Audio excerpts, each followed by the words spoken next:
اعوذ باللہ من الشیطان الرجیم بسم اللہ الرحمن الرحیم وَإِذَا قِيلَ لَهُمْ تَعَالَوْا إِلَى مَا أَنزَلَ اللَّهُ وَإِلَى الرَّسُولِ قَالُوا حَسْبُنَا مَا وَجَدْنَا عَلَيْهِ آبَاءَنَا۔ دیکھو یہ زمانے جاہلیت کی باتیں ہیں۔ جب اسلام آیا تو لوگ جو زمانے جاہلیت کے کام تھے وہ کیا کرتے تھے، تو قرآن نے ان سے کہا، جب ان سے کہا گیا کہ بھئی اب آ جاؤ اس چیز کی طرف جو اللہ نے نازل کی ہے اپنے رسول کے، اللہ نے اپنے رسول پر جو نازل کیا ہے اس کے اوپر آ جاؤ، تو انہوں نے کیا کہا؟ قالوا حسبنا ما وجدنا علیہ آباءنا۔ بھائی چھوڑو سب یہ دین اور اسلام کی باتیں، ہم کو تو ہمارے باپ دادا کا جو طریقہ تھا نا وہ کافی ہے۔ یہ زمانہ جاہلیت کا جواب تھا۔ آج 1450 سال ہو گئے اسلام کو، آج بھی یہ جواب ہے۔ جب کہا جاتا ہے نا بھائی یہ دین کی باتیں نہیں ہیں، شریعت نے یہ نہیں بتایا ہے کہ چھوڑو یار، ہم نے تو ہمارے باپ دادا کو اسی طرح دیکھا ہے۔ دین کا کام سمجھ کر بہت سے کام ہم کر رہے ہیں، اور جن چیزوں سے منع نہیں کیا شریعت نے، منع نہیں کیا بھائی کر سکتے ہو یہ کام، لیکن ہم نے اس کو منع کر لیا کہ نہیں یہ نہیں کرنے کا۔ دیکھو یا ایھا النبی لما تحرم ما احل اللہ لک، ایک قصے کی طرف اشارہ ہے۔ یہاں پر یہ کہا گیا اے نبی جی، جس چیز کو اللہ نے تمہارے لیے حلال کیا ہے تم نے اپنے اوپر حرام کیوں کر لیا؟ ایک قصے کی طرف اشارہ ہے۔ تو کہنے کا مقصد یہ ہے میرے بھائیوں، نفع نقصان اللہ کی ذات کے پاس ہے۔ اللہ چاہے تو نفع دے گا، اللہ چاہے تو نقصان دے گا۔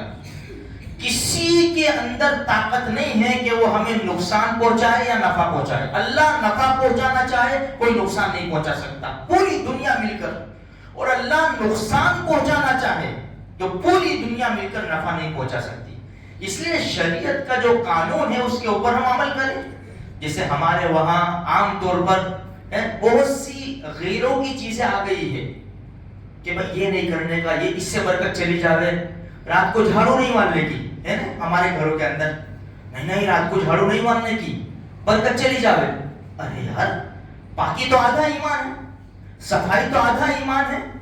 ہم صفائی نہیں کریں گے تو کیا ہوگا؟ یہ تو شریعت کا حکم ٹوٹے گا۔ ناخن نہیں کاٹنے کے رات کو ہے، ہمارے ذہن میں رات کو ناخن نہیں کاٹنے کے، اس سے کیا ہوگا؟ نیستی ہوگی۔ ارے بھائی فجر کی نماز نہیں پڑھیں گے تو نیستی ہوگی، فجر کی نماز نہیں پڑھیں گے تو برکت چلی جائے گی، ناخن کاٹیں گے تو کچھ بھی نہیں ہوگا، رات کو ناخن کاٹیں گے کچھ بھی نہیں ہوگا۔ بھائی رات کو غسل نہیں کرنے کا، کپڑے نہیں دھونے کے، اور رات کو دفن نہیں کرنے کا، بھائی عورتوں کو رات کو دفن نہیں کرنے کا۔ فاطمہ رضی اللہ تعالیٰ عنہ نے فرمایا جب میرا انتقال ہو جاوے مجھے رات کو دفن کرنا۔ بھائی سفر کے لیے نکلے، بلی آگے سے پاس ہو گئی، واپس کیا ہوا؟ بلی آگے سے چلی گئی، اب سفر میں نقصان ہو گیا، یعنی بلی کو تم نے مالک بنا لیا۔ ایسی بہت سی چیزیں ہمارے اندر ہے۔ بعض مرتبہ تو لوگ پڑھتے ہیں نا تو بورڈ نہیں پڑھنے کا، قرآن بورڈ نہیں پڑھنے کا، کیوں؟ کیا ہو گئے؟ جنات عاشق ہو جاوے، اچھی بات ہے۔ اچھا دوسری بات، اثر بات نہیں پڑھنے کا، اثر بات جس وقت فرشتوں کی ڈیوٹی چینج ہوتی ہے، رات کے فرشتے اثر کے بعد آتے ہیں، اثر کے بعد، تو اس وقت کہتے ہیں کہ قرآن نہیں پڑھنے کا۔ ارے اسی وقت قرآن پڑھنے کا کہ فرشتے جو فجر کے فرشتے، دن کے فرشتے، وہ جاوے آخری عمل کیا لکھے کہ بھئی یہ قرآن پڑھنے بیٹھے۔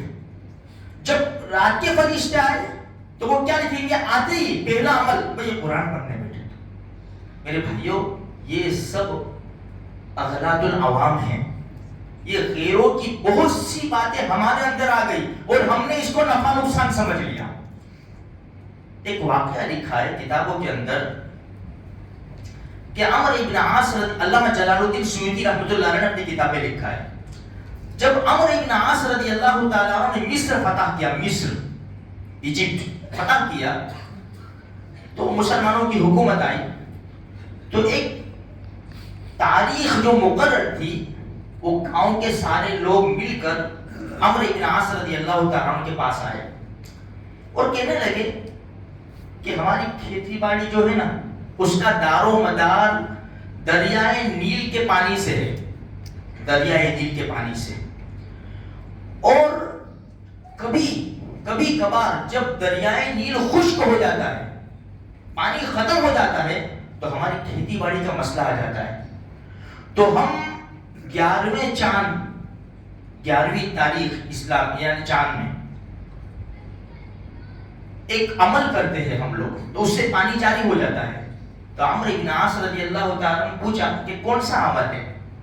فرمایا کہ پورے شہر کے اندر ہم دیکھتے ہیں اچھی لڑکی، خوبصورت جوان، نوجوان، کنواری، ہم دیکھتے ہیں کہ ہاں یہ لڑکی ہے، اس کے ماں باپ کو ہم